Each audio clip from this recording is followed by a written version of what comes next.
Welcome back to Coffee Powered Systems. Today, I am joined by Samantha Mabe of Lemon and the Sea. Samantha, welcome to the show. How are you today? I'm good. Thank you so much for having me, Miranda. Great. Thank you for being here. Samantha, before we get started, I love the name of your business, Lemon and the Sea, and I would love to know what the inspiration was for that name. Where did it come from? This is a question I get so often because it's unusual. Yeah. But back in 2015, I think it was, my husband had moved for a job and I was applying for stuff and I was like, I'm going to start a DIY blog and I can, make a little extra money and do all that. So I had been working on that with idea. And one night, I had been praying about it and God was really just like, this is the name. And I was like, okay. And obviously from there, I don't do DIY stuff. I cannot write recipes. I don't have the space to do projects. So things have shifted, but the name stuck and has moved with the business. Oh, that's amazing. That is so stinking cute. I used to do food blogging back in the day. So I love all the little names when I see them, and I'm just like, Lemon in the Sea. That is amazing. So you do website design, correct? So let us know a little bit about that and what you do with your clients and customers. Sure. So like I said, I started out with a blog idea. I shifted into branding and all kinds of graphic design. And then I got into website design because I felt like that's where my strength was. And that's where so many of my clients were struggling. They had DIY'd a blog or hired a cousin's friend to do something, and it really didn't reflect their brand. So now I help people with creating a website that reflects their brand, that gives them the confidence to raise their prices and really put their business out into the world. And I am currently shifting from a longer process into a one-day VIP process so that we can launch a website in a day and really get people's work out into the world so that they feel like they have got the online home that backs up their expertise. That is awesome. So what do you find is the biggest obstacles then with people when they decide they need a website? The biggest thing I see is just all of the stuff that they have to do ahead of time, getting all the content together and images. That can be really intimidating. And so many of us are busy with client work. We want to do that side of the business. And so setting aside the time to write all the 4 pages of a website is difficult. And we have a hard time talking about ourselves a lot of the time. So that's the biggest struggle that I see. And then people are just a little bit intimidated by websites themselves. They are afraid to hit that save button after they've made a change. They don't want to break something.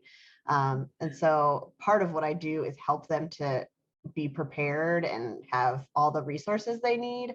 But those are the things that people struggle with. And it's totally normal to be intimidated by those things and to feel like, oh, I don't know what I'm doing here.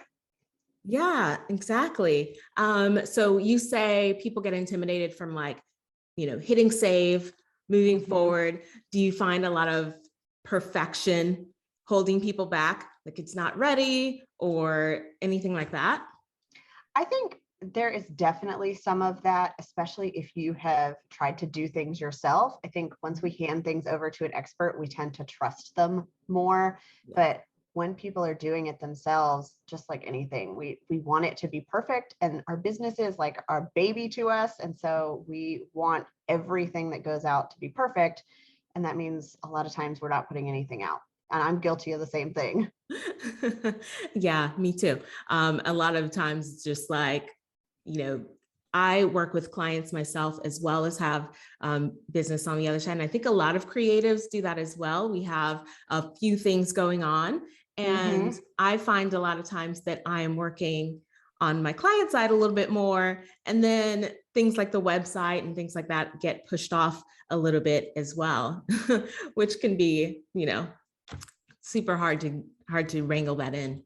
Yeah, absolutely. And I think that's because as creatives, like we want to serve, we know that we're really good at what we do for our clients, and all the other stuff is like, I have to figure this out. And that kind of stuff in business is not what we got into it for. And so Yeah. that's not what we want to spend our time doing. Mhm. Now, I would love to talk about how you launch a website or launch a business with just the main pages, what you think the main pages we need to get started are, and kind of your process on launching and just getting going.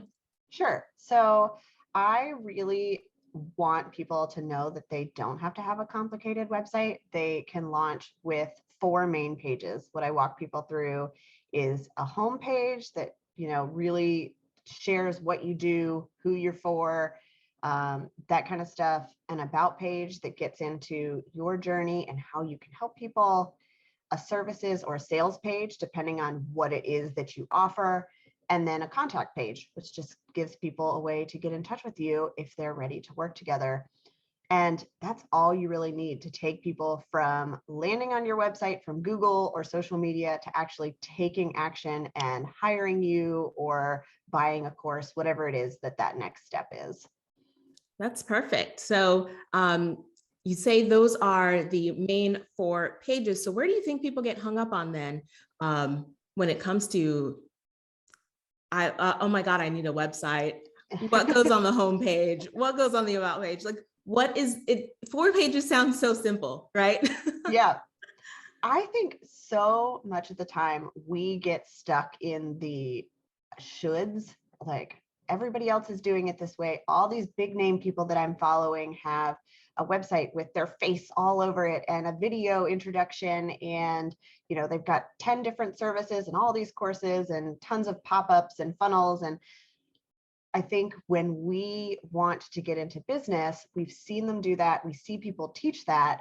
And so that's what we're envisioning we have to have, instead of going, you know what, I've got like this one thing, I'm going to work on that first. I'm going to get it launched, and then I can grow and pivot and change as things develop. So I think that is really what holds people back, is we think we've got to be just like those people who have been in business for 10 years and make millions of dollars, when that's not really true. We can show up and serve our clients and keep things simple.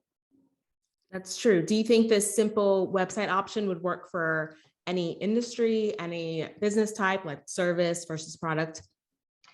It works really well for service providers, and some like course creators. So what I like to say is, if you have one service or course that you are sending people to, this will work, because you can use all of those pages to really talk about who it is that your dream client is. You can get at their problem, their pain points, and focus in on how you can help them and the transformation that you bring. Mhm. If you are at a point in your business where you've got lots of different options, it might not work as well, just because you do have to direct people to the right place to go. And sometimes that means there are more pages and more explanation that's needed. Yeah.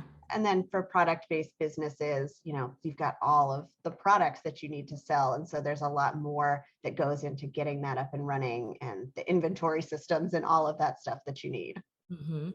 So I think that's where people might get stuck, right? So walk us through an example of what a strategic journey would look like if, because I think a lot of people just put websites up and it's kind of like, oh, I just need to have a homepage with my picture on it. They're not quite sure what they're selling. Maybe they put an opt-in box up there. Mhm. What's kind of like a good strategic, how am I going to get my customer from point A to point B? What is the goal of my website kind of thing? Yeah. So I think you mentioned having a goal. So that's the first thing, is to figure out what you want people to do. For some of us, that's you want them to fill out an application to work with you or to just purchase your course. For some people, they really like to sell via email. And so the goal is to get people on their email list. So you have to figure out what it is that you want people to take action on first, and then set up your whole website so that they have enough information to take that action, whether that's knowing who you are and trusting that you can deliver what you say you do, or if that is knowing that you're actually they're the type of person that would benefit from working with you and learning from you. I think so many times we get to a website and we're like, but I'm not sure if, this photographer works in my area, or, they actually work with my type of business. I have emailed coaches before and been like, have you ever worked with a website designer before? So I think we need to make it clear on our websites, I work with these people, if you're somebody else, I love you, I support your business, but I'm not the best fit for you. And then, here's how you can take action with me to get to that next step, the goal of your website. Awesome. And I think you made a very good point there that we don't have to serve everyone. Mm-hmm. Right.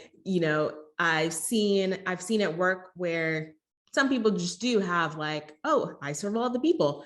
But I have landed on pages where it's like, I serve so-and-so business providers for so-and-so things.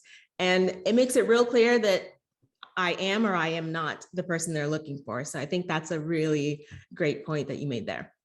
Yeah. And I think that's so important for our business is we can serve people better if we know who it is we're working for, because then we can set up a process and a system that gets them the results that they need, because we're not trying to figure it out for every type of different person that might come our way.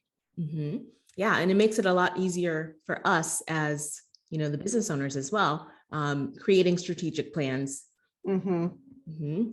And we actually met through a virtual done in a day conference. And I learned that you have a website design service, which I think is amazing. You can design a website in a day to get going. So I would love to hear more about that, because the fact that someone could do it, consult with you and walk away with a 4-page website ready to go in a day is amazing. So yeah, so I recently shifted over from, it was an 8-week process that I have condensed down into a day. So I'm really strategic about which pages we're doing, making sure I help people get me all the content that I need ahead of time. And then my day is just like, I drop my kiddo off and I am at my desk banging it out. So I do all of the front end work, kind of the prep, making sure all the files are there, all the questionnaires are answered. We go into a mock-up. So some people get a chance to give me feedback on the design before we get into a full development. Mm-hmm. And then I sit on the back end of a website. I work in Squarespace and I design, test, insert content, put up the images, all of that stuff. And then, help people get set up with all the tech, the newsletter, the Google Analytics, Search Console, all of the backend stuff you need. And then really my goal is that they can take their website and make changes and edits themselves, whether it's them or their team. So I have tutorial videos and instructions and backups and all of that kind of stuff ready to go for them. And doing it in a day really works for me because it eliminates a lot of the back and forth. I know that they are ready to answer questions if I have them, and I can just sit there and do the back end stuff so that they are ready to launch once it gets to the end of those 8 hours. That's great. So do you have then I assume you'd have a big setup beforehand, like they have to fill out some sort of a questionnaire and all that stuff? Yeah, so there is a questionnaire that just goes into what they're looking for in a website, what they need as far as newsletter, calendar, application, sign up, all those details, and what the design, what they are kind of inspired by. And then if they want to DIY their copy, which a lot of people end up doing, I have a whole workbook and set of questionnaires that helps them to do that with examples and kind of fill in the blank templates, so that if you're going that route, you can just kind of fill all that out and submit it. And then if you are working with a copywriter, you can just send me the copy that they've done. And having all of that at the front end before I get started, it means I don't have to come back to you and ask questions. I can just copy and paste things into the site and work on the design instead of, having to make sure that you have a headline and a headshot and all of those little details. That's amazing. So what are your favorite tools right now for website creation? I think you, when you do your design in a day, are you using Squarespace? I am using Squarespace, so that's where I design everything. I use Adobe XD for the mockup, so it's really easy for me to play around in there without having to like type in the code and all of that ahead of time. And then I use ClickUp to just keep things organized through the day of like, these are all the steps that I have to follow to make sure that I don't miss anything. Awesome. And then do you have any other small tools or systems that you love to use just in business in general? The big other thing that I use is Debsato that does all of my contracts, invoices, workflow stuff so that I can be as hands-off as possible. Mm-hmm. I have like 20 hours to work a week because I've got a toddler at home. So as much as I can take off my plate as possible is awesome for me. And how old is your little boy? He is 2.5. Oh my God, it's such a good age. I love it.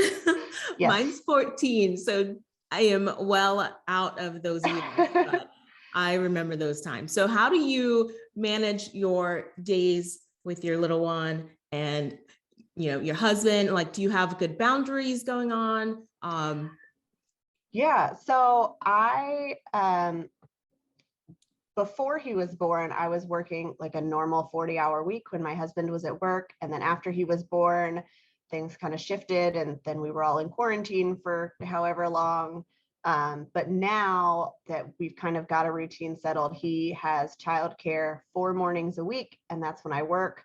So I've really got like very specific hours for myself and my clients when they can get in touch with me. And outside of that, I've kind of set up my inbox so that I don't see those emails when I'm not working. And that helps me to be focused on my family when I am with my family and focused on work when I'm at work. So he knows that when he is with the babysitter, he does not come upstairs and bother mom. Like he sees me at lunch and that's it. So he's really learned that too, that like, okay, this is mom's work time. This is when she gets to hang out with me. Mm-hmm. Yeah. And you have to set those boundaries or else it's, your day Yeah. can go to crap real quick. Yeah. When he was a baby, I didn't have childcare and he was like crawling all over my office. And I'm like, I had Thomas and Friends on one screen while I'm working on the other. And it was just like, that's not going to work anymore. That's awesome. All right. So Samantha, can you tell us what you're working on now? I know you have a freebie on your website, how we can update 5 updates we can do to get a higher converting website. Yep. Yeah, so that just really goes through 5 small updates to see more conversions on your website. You can get it at lemonandthesea.com/5updates, and it's the number 5 and the word updates. And it's just a couple of quick things that I always recommend people do. And other than that, right now, I'm just, working on client websites. I am preparing for the end of the year, making sure all of that stuff is ready because a lot of people they're ready for a new start in the new year. So I'm already looking ahead to that in Q4, which is crazy that we're already here. I know. And do you have spaces open for your website in a day spots? Yep, I do have a couple of spots in November and December. And then for people who want to look into January, we can do that too. Usually I do about 4 a month. So that really lets me focus on those things, those days, and then get the other business stuff done during the other time. Awesome. And then where can we connect with you? What's the best place to find you if we want to connect? Are you on Instagram? Yeah, so I spend most of my connection time on Instagram. You'll see a lot of my toddler and also some behind the scenes stuff. So that's at Lemon and the Sea. And then I'm also on Facebook at Lemon and the Sea. That's really where I hang out. Awesome. So I will drop all of those links down in the show notes for everyone. Samantha, can you tell us if there was one thing for people that wanted to they want to get their website going. They've been putting it off. Maybe they can't get to work with you yet. What is one thing they can do to get started this week? I would say this week, just go through your website and make sure that everything works. All the links work, all the buttons work, the forms work. That can be something we overlook, or things break over time, and it really makes it hard for people to get in touch with us and makes it hard for them to trust us if your website isn't working. So just check that out, make sure everything works and looks at least professional, even if it's not as up to date as you would like it to be. Awesome. Well, thank you, Samantha. Those were some wonderful tips. I love it. I'm going to definitely go through my website, make sure all those links are working. And like I said, I will drop everything down in the show notes. Make sure you connect with Samantha on Instagram and Facebook, and pick up the freebie that she's offering. And Samantha, thank you so much for joining me. And you guys have a great day. That's all we have. And I will see you next time. Thank you so much. Thanks for listening to Coffee Powered Systems.